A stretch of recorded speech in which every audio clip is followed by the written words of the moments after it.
Some of you who know me personally may know that I lost my job last week and now I'm currently looking for work. But in the meantime, since I'm spending a lot of time at home, I've been trying to find new projects to work on because if I'm not working, I might as well be doing art, right? This is my first video and I want to turn this into an artist channel, but I also want this channel to help other artists with whatever they are struggling with. So I wanted to make a topic video like a lot of artists do, me talking over some speed painting. I always enjoyed listening to these while I draw or putting them on my phone to kind of half watch while I'm working, and I figure if I find this content enjoyable, that statistically at least two other people will like it also, right? So basically, I have depression. I was diagnosed about 2 years ago, but I had been struggling way before that as well. My depression has largely also gone untreated as well for most of my life. Mostly because my family weren't real believers in the importance of mental health care, and a lot of my struggles were met up with, well, suck it up, bitch. As you can imagine, this approach wasn't very effective because my grades all went down throughout my public school years. I think latter half of elementary school and all through high school, they were like C's and D's, and I just struggled a lot with functioning in general. When my mental health was brought up in my home, it was more so in a negative light. Usually it was only brought up when I was fighting with my parents, and they would make it sound like I was broken or fucked up and that I need to be fixed by a therapist. Obviously, this kind of stigmatized view of mental health care is very common among older people, which is kind of unfortunate. I feel like one thing that sets millennials apart from previous generations is how we treat seeking help for mental illness. Older generations tend to think of it like, you're crazy and you gotta see a shrink for your fucked up head. Whereas younger people see it a lot like going to the doctor for a physical condition. It's just something you do when you aren't feeling well, and it's very important.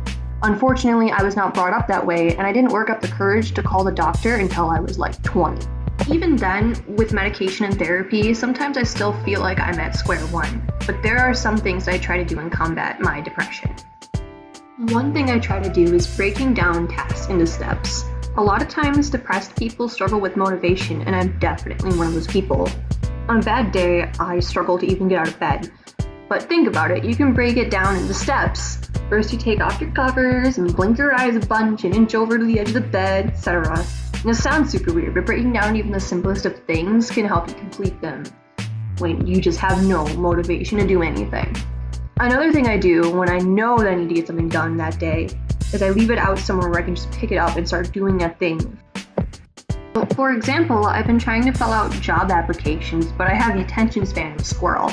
So what I do is I leave some tabs open online to applications while I'm drawing, and periodically when I'm tired of staring at what I'm drawing, I'll switch windows and fill out an application. And this may sound inefficient to you, but I've been filling out at least one job application a day with this method. Another thing I struggle with is body lock, or just not wanting to move or think or do anything. I'm definitely one of those depressed people that is prone to hypersomnia, meaning I'll sleep all day, every day if you let me. But obviously I can't be sleeping all my days away, I have stuff to do. But sometimes I get hit with overwhelming amounts of daytime sleepiness, especially now that I've been spending more time at home.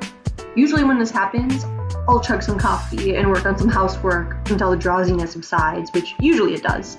But most of all, the thing that helps most with my depression is my love of drawing. I love to draw all the time and I can't get enough. It's like an itch that I can't ever stop scratching. In fact, drawing is probably one of the only reasons I find life even worth living.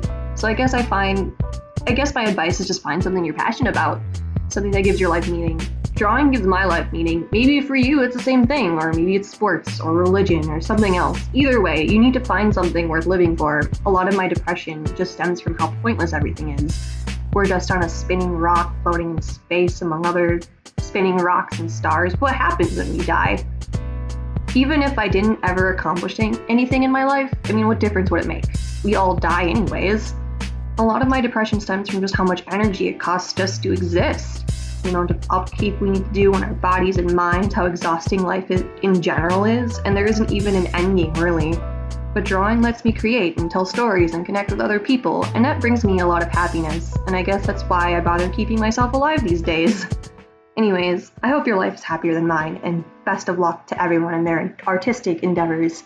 I hope you guys liked this video. This is the first video on my YouTube channel, so I would really appreciate it if you guys gave it a thumbs up, and maybe shared it around or something.